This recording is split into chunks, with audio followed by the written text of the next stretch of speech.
এই যে সবচেয়ে বেশি আলোচিত বিষয়ে মব, এটা কি সামাজিক অবক্ষয়, রাজনীতি, না প্রশাসনের ব্যর্থতা? এটা প্রকৃতির বিচার, এ ন্যাচারাল জাস্টিস। মানে আপনি যদি গত এই 14 মাসে দেখেন যে মবের নামে অনেক কিছু হয়েছে, কিন্তু কিছু কিছু মব হয়েছে যেটা অনিবার্য ছিল। প্রচলিত বিধি ব্যবস্থায় অনেক কিছু ঘটেনি, অনেক কিছু হয়নি, কিন্তু আমরা চেয়েছি। কিন্তু এই মবের মাধ্যমে ধরুন 100টা মব করেছে, হয়তো 80টা ভুল হয়েছে, কিন্তু 20টা এমন মব হয়েছে যে মবগুলো গত 50 বছর ধরে মানুষ চাচ্ছিল যে এরকম একটা দৃষ্টান্তমূলক শাস্তি হোক। ফলে এই যে মব যে আমাদের আসছে, আমি মনে করি এটা একটা প্রকৃতির বিচার।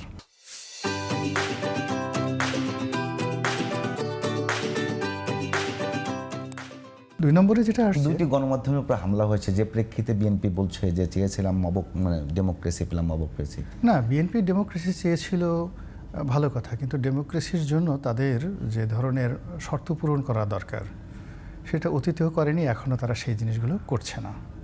মূল ব্যাপার হলো যে আপনি দেখুন এই সময়টাতে রাজনীতিতে বিএনপি যে নিঃসঙ্গ এবং যে একা, বিএনপি প্রতিষ্ঠা হওয়ার পর এতটা একা কখনো ছিল না। তো ধরেন 2006 থেকে তো তাদের দুরবস্থা।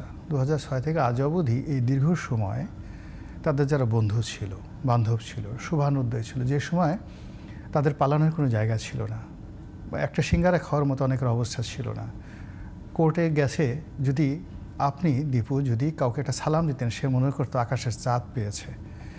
বিএনপির অনেক বড় বড় নেতা আমি দেখতাম যে মাথা নিচু করে ঢাকা কোর্টে গেছে, কেউ তাদেরকে ডেকে জিজ্ঞাসা করছে না।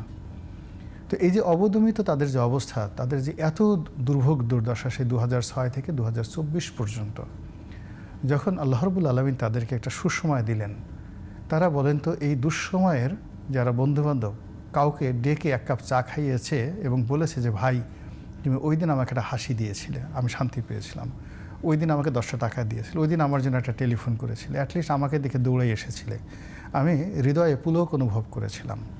এইরকম গত 14 মাসে বিএনপির একটা সিঙ্গেল প্রথম 500 নেতাকে আপনি ডেকে আনেন। এই 500 নেতা গত 16-17 বছরে যে দুর্ভোগ দুর্দশায় ছিল, তারা এই সময়ের শুকরিয়া আদায় করেছে যারা তাদের বিপদের সময় ছিল। ফলে হয়নি এটা। ফলে কী হলো দেখেন, সব সম্ভাবনা ধীরে ধীরে দূরে চলে যাচ্ছে। আর এই মুহূর্তে তাদের দীর্ঘদিনের যারা বন্ধু ছিল রাজপথে, সবাই একে একে মানে ছেড়ে গেছে। আজ আপনি চিন্তা করুন, মুস্তাফিজুর রহমান ইরান খুব ছোট একটা দল, সেই দল, কিন্তু এই মুস্তাফিজুর রহমান ইরান কেন চলে যাবে তার বিরুদ্ধে, বিএনপির বিরুদ্ধে কেন চলে যাবে, বা বিএনপি তাকে কেন ছাড়বে? কেননা বিএনপির চরম বিপদের সময় তো একজন লোক যদি দাঁড়িয়ে থাকতো, এরা তো ছিল। এরকম অনেক লোক আছে যারা তাদের রাজনৈতিক শুভানুদ্দায়ী, সাহিত্যিক, সাংবাদিক, কবি, ব্যবসায়ী, সবাই এই বিপদের দিনে সাহায্য করেছে। কিন্তু গত 14 মাসে তাদের কেউ খোঁজ খবর নিয়েছে? এই সুসময়ের যারা লোকজন আছে, মানে অ্যাজ ইট ইজ, মানে মনে হচ্ছে যে বিএনপির জীবনে কখনো কোনো দিন কোনো বিপদ বিপত্তি ছিলই না, তারা সারা জীবনই এরকম সুসময় ছিল আর কি। তো যার জন্য হয় কি, প্রকৃতি কখনো কখনো মানে একটা আছে না, তোমারে বোধিবে যে গোকুলে বাড়ি শেষে, এই পৃথিবীর যার যেখান থেকে শুরু হয় তার কিন্তু সেখানেই পতন হয়। আপনি ধরুন যে শেখ হাসিনা, তার যাকে বলা যত সফলতা, তার সরকারের যত দাপট বিচার বিভাগকে ব্যবহার করে, সেই বিচার বিভাগের একটা সিদ্ধান্ত দিতে মাত্র 15 দিন দেরি হয়েছে, এবং সেই একটা সিদ্ধান্তের কারণে দেখেন একটা বিপ্লব হয়ে গেল বাংলাদেশে। ফলে যে বিচার বিভাগকে ব্যবহার করে সে অ্যামেন্ডমেন্ট করেছে, যে বিচার বিভাগকে ব্যবহার করে সে ক্ষমতায় থেকেছে, সংবিধান পরিবর্তন করেছে, তত্ত্বাবধায়ক সরকারের প্রথা যাকে বলা হয় বাতিল করেছে, 3টি নির্বাচন, অবৈধ নির্বাচন করে ক্ষমতায় থেকেছে, সেই বিচার বিভাগের হাতেই তার পতন হয়েছে। তার রাজনৈতিক নেতাকর্মীদেরকে বাদ দিয়ে সে যে পুলিশের উপর, আমলাতন্ত্রের উপর, যাদের উপর সে নির্ভর করেছিল, তার বিপদের সময় এই সমস্ত তার সাজানো বাগান একেবারে তেজপাতার মতো উড়ে গেছে।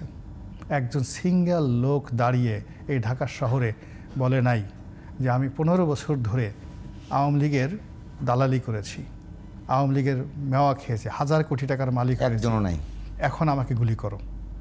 আমি পুলিশের আইজি, আমি পুলিশের কমিশনার। আপনি দেখেন এই যে যত বড় বড় লোকের যাদের অত্যাচারে আমরা তছনছ হয়ে গেছি, এই লোকগুলো কিভাবে কত দ্রুত পালিয়েছে। আপনি একজনকে খুঁজে পেয়েছেন? কিন্তু কোনো আমলা কাউকে পেয়েছেন? সব তো পালাইছে। এখন আমি যেটা বলছি দেখেন, রনি ভাই, আপনার কথা যেটা আমি যদি বুঝে থাকি একটু অ্যাড আমি শেষ না করলে আপনার হয়ে যাবে। আমি যেটা বলছি যে যার যেখানে উত্থান সেখান থেকে হয়। এই সরকার যদি মনে করে যে এই মবক্রেসির মাধ্যমে বা মবের মাধ্যমে তাদের উত্থান হয়েছে, আপনি দেখবেন যে এই সরকারের পতনটা ওই মবের মাধ্যমেই হয়েছে। এটা হলো লাস্ট ম্যাচ। ওটা একটা বিষয় ওই বিএনপি বিষয় যেটা বলছিলেন, যে বিএনপি গেল অনেক বছরে যারা তাদের বন্ধু ছিল, যাদের সঙ্গে আন্দোলন করেছে, তাদের সঙ্গে সম্পর্ক ভালো দেখছি না। এটা কি শুধুমাত্র ওই আপনি যদি নেতাদের কোনো আচরণ, নাকি দল হিসেবে বিএনপির একেবারে আদর্শিক কোনো একটা পরিবর্তন হচ্ছে? আমি যদি এরকম যদি বলি, উদাহরণ যদি দিই, আওয়ামী মুসলিম লীগ থেকে আওয়ামী লীগ হওয়া, এরকম কিছু চেঞ্জ দেখছেন?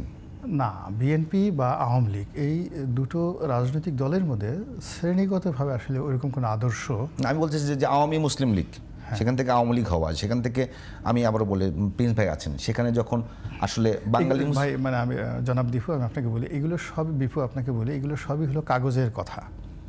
রাজনৈতিক দলগুলো মূলত তাদের সর্বশক্তি নিয়োগ করে ক্ষমতায় যাওয়ার জন্য, নির্বাচনে জয়লাভ করার জন্য। কিন্তু একটা আদর্শের কারণে আমি নির্বাচনে জয়লাভ করব না আর ক্ষমতায় যাব না আদর্শের কারণে, এটা আমি আমার ক্ষুদ্র জীবনে বাংলাদেশে কোনো রাজনৈতিক দলকে এটা দেখিনি। ছোট ছোট রাজনৈতিক দল অনেক আছে, প্রিন্সিপালদের মতো আছে যারা আদর্শ নিয়ে থাকে, আলাদা কথা। কিন্তু বড় বড় রাজনৈতিক দলগুলো তাদের 99% যে এফোর্ট, মোটো, চিন্তা, চেতনা, কর্ম সবটা রাজনীতিতে একটা বেজ লাগবে না সেটার জন্য? ওই বেজের জন্য মানে আমাদের সমাজের মানুষ তো গল্প পছন্দ করে, স্টোরি পছন্দ করে। তো আপনার ভোট পাওয়ার জন্য, সমর্থন পাওয়ার জন্য যে স্টোরিগুলো, আপনার মানে সংলাপগুলো, স্টোরিগুলো আপনি পছন্দ করবেন, সেগুলো প্রত্যেকটা রাজনৈতিক দল তৈরি করে নেয়। কেউ হয়তো তৈরি করে জান্নাতের টিকিট, কেউ হয়তো টিকিট তৈরি করে বাংলাদেশি জাতীয়বাদ, কেউ হয়তো বাঙালি জাতীয়বাদ, কেউ হয়তো ভারত বিরোধিতা, কেউ হয়তো পাকিস্তান বিরোধিতা, কেউ হয়তো খিলাফত। মানে এগুলো সব স্টোরি, মানে তারা মানুষকে কনভিন্স করার জন্য, মানে একটা আছে, মানে উর্দুতে একটা শের আছে, এই হাল তেরা চাল হ্যায়, মকসুদ তেরা মাল হ্যায়, লাখো কো আন্ধা কর দিয়া। আপনি যা কিছুই করেন না কেন, যে হালত ধরেছেন এটা আপনার এক ধরনের চালবাজি, চতুরতা, কৌশল।